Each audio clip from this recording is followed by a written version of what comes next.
Students, आज हम page number 14 आपकी वर्कबुक में ये सी वाला पार्ट पढ़ेंगे, सी बिट, राइट। देखिए यहाँ पर read the following sentence from your lesson. आपको यहाँ पे एक सेंटेंस दिया गया है आपके लेसन से। I wish there was an air condition coach. यहाँ पे जो टाउन मोस्ट रहता वो व्हीकल एयर कंडीशन होना बोलता, राइट, एसी होना। तो यहाँ पे ये अबोव सेंटेंस क्या है, अनरियल पास्ट है। अनरियल पास्ट किसको बोलते हैं, इमेजिनरी सिचुएशन। यहाँ पे वो टाउन मोस्ट सिर्फ विश कर रहा था, वहां पे एसी नहीं था ट्रेन में, right. We use wish plus subject plus past tense to express unreal past. तो हम अनरियल पास्ट को कैसा बताते हैं, हमारी विश होती है उसमें और सब्जेक्ट होता है और पास्ट टेंस होता है, राइट। जैसा कि हम सोचते हैं कभी कि काश हम पार्क को जाते थे, काश हम अभी विलेज जाते थे, ऐसा जो अपन सोचते ना, विश करते, लेकिन होता नहीं, राइट। तो उसको इमेजिनरी सिचुएशन को हम बोलते हैं अनरियल पास्ट। ये सेंटेंस का मतलब है यहाँ पर I am sorry there is no air conditioned coach. जो ये ऊपर का सेंटेंस दिया था यहाँ पे विश थी उनकी सिर्फ, लेकिन वहां पे एयर कंडीशन कोच नहीं था, राइट। अनरियल पास्ट किसको बोलते हैं, unreal past is used for situation that are unreal, वो रियल नहीं रहते, राइट। ऐसे सिचुएशन को बोलते हैं unreal past. Usually in the present but also in the future. अपन प्रेजेंट में भी रह के सोच सकते, जैसा कि आप सोचते हैं, घर बैठे ही सोचते हैं कि काश अभी मैं स्कूल जाता था, तो आप घर में बैठ के सोच रहे प्रेजेंट, राइट।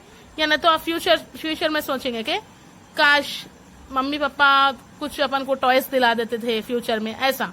तो आप कोई भी इमेजिनरी सिचुएशन करना, तो प्रेजेंट में रह के अपन इमेजिन करते, सिर्फ अपन इमेजिन करते। यहाँ पे देखो example, suppose we went to the park. तो अपन पहले वर्कबुक में क्या देखे, विश रहना, सब्जेक्ट रहना और पास्ट टेंस, ये तीनों चीजें मिलकर बनाती है अनरियल पास्ट। तो यहाँ पे सपोज विश है, राइट, अपन ख्वाहिश कर रहे। वी सब लोग, वी हो, दे हो या आई हो, ये सब्जेक्ट कहलाता है। और वेंट पास्ट टेंस है, वेंट टू द पार्क, ये क्या है, total wish plus subject plus past tense equal to the unreal past. Understand? Now express the wishes of the people mention below using unreal past, wish plus subject plus past tense. The first one is done for you. यहाँ पे आप लोगों को कुछ sentence दिए गए हैं, below sentence.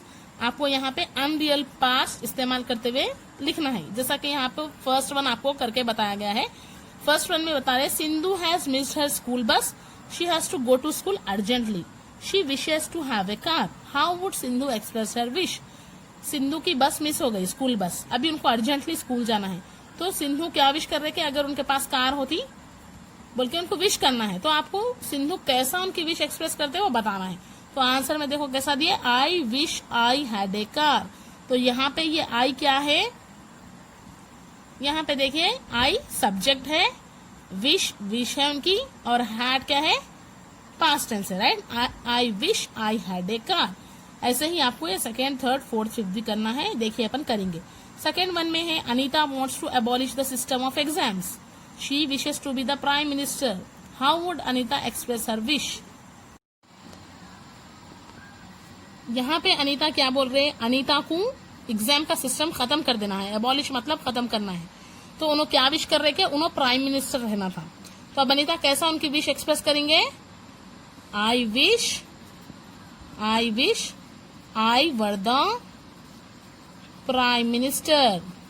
तो उनकी विश उन्होंने ऐसा एक्सप्रेस करेंगे कि काश मैं अगर प्राइम मिनिस्टर होती तो मैं एग्जाम का सिस्टम खत्म कर देती थी। Now third one, Srinu's father has a car. Srinu के फादर के पास कार है, he wishes to drive that car. Srinu को कार चलाना चाह रहे, विश कर रहे हैं मैं काश मैं वो कार चला पाता, but he does not know how to drive a car, how would Srinu express his wish. Srinu के फादर के पास कार है और वो कार श्रीनू चलाना चाह रहे, लेकिन उनको कार चलाने नहीं आता। तो अब श्रीनू कैसा उनकी विश एक्सप्रेस करेंगे, I wish I knew how to drive a car. तो यहाँ पे श्रीनू विश कर रहे, आई सब्जेक्ट है, विश उनकी विश है, और ये न्यू पास्ट टेंस है, राइट। तो ये अनरियल पास्ट है। अभी फोर्थ वन देखेंगे, Sharmila wants to play tennis but she does not have a tennis racket, how would Sharmila express her wish. Sharmila tennis खेलना चाह रहे, लेकिन उनके पास टेनिस रैकेट नहीं है जिससे टेनिस खेलते। अब शर्मिला कैसा उनकी विश करेंगे, I wish I had a tennis racket, wish कर रहे हूँ, राइट, अनरियल पास्ट से। Now fifth one, Mahendra wants to get first rank in the class but he can't, how would Mahendra express his wish. तो यहाँ पे Mahendra class में first rank आना चाह रहे लेकिन उन्होंने नहीं आ सक रहे, तो महेंद्र कैसा उनकी विश एक्सप्रेस करेंगे। I wish I got first rank in the class, तो आई सब्जेक्ट है, विश उनकी विश है, और गॉट पास्ट टेंस है, ये भी क्या है, अनरियल पास्ट है, राइट। नाउ स्टूडेंट्स, अब हम वर्कशीट करेंगे जो आपकी वर्कबुक में पेज नंबर 30 पर है, राइट, वर्कशीट। सो यहाँ पे reading comprehension passage based on text, यहाँ पे आपको फॉलोइंग पैसेज पढ़ना है और उसमें से करेक्ट आंसर फाइंड करके जो भी 4 चॉइसेस यहाँ पर दिए गए हैं उनमें से सिलेक्ट करके एक लिखना है, राइट, जैसा कि आप प्रीवियस क्लास में करते थे, पैसेज पढ़ के उसके आंसर्स फाइंड आउट करके लिखना है। सी, when spring came to the city of Cleveland in 1909, it did not change Gates Avenue. People lived on the pretty streets near Gates Avenue were making gardens and painting their houses, but Gates Avenue continued to look dirty and ugly. Gates Avenue was a short street but seemed longer because it was so ugly. Most of the families who lived there had little money. They never expected to have any more. Their houses have been painted in many years and they did not even have running water. The street itself ugly too. There was no pavement, there was no street light, and the railroad at the end of the Gates Avenue added noise and dirt. तो यहाँ पे passage में से answers find out करके यहाँ पे आपको लिखना है, right. Choose the correct answer from the 4 choices given below the question. When does spring came to the city of Cleveland?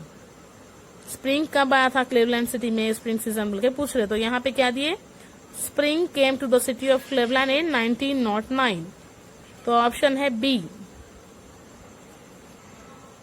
Second question, how was Gate Avenue, Gate Avenue कैसा था, Gates Avenue continue to look dirty and ugly, this is the second answer we have selected here.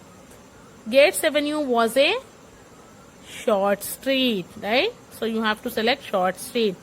Here dirty, here short street. And how were the families in the city? Most of the families who lived there had little money, so the families in the city with little money, right. And the fifth one, there was no pavement, street, or both, or none of this. So there was no pavement, there was no street light, so A and B, both A and B, right? जैसा मैंने यहाँ पर passage पढ़ के उसके answers find out करके आपको answers बताए हैं, वैसे ही आपको इसके नेक्स्ट 3 पैसेजेस पढ़ के उसके आंसर्स फाइंड आउट करके लिखना है, जो कि पेज नंबर 31 पर है और पेज नंबर 32 पर है, राइट, और पेज नंबर 33 पर है। ये नेक्स्ट 3 पैसेजेस आपको पढ़ना है और इसके आंसर्स फाइंड आउट करके लिखना है। केयरफुली से पैसेजेस को रीड करिए और उसके आंसर्स लिखिए, राइट।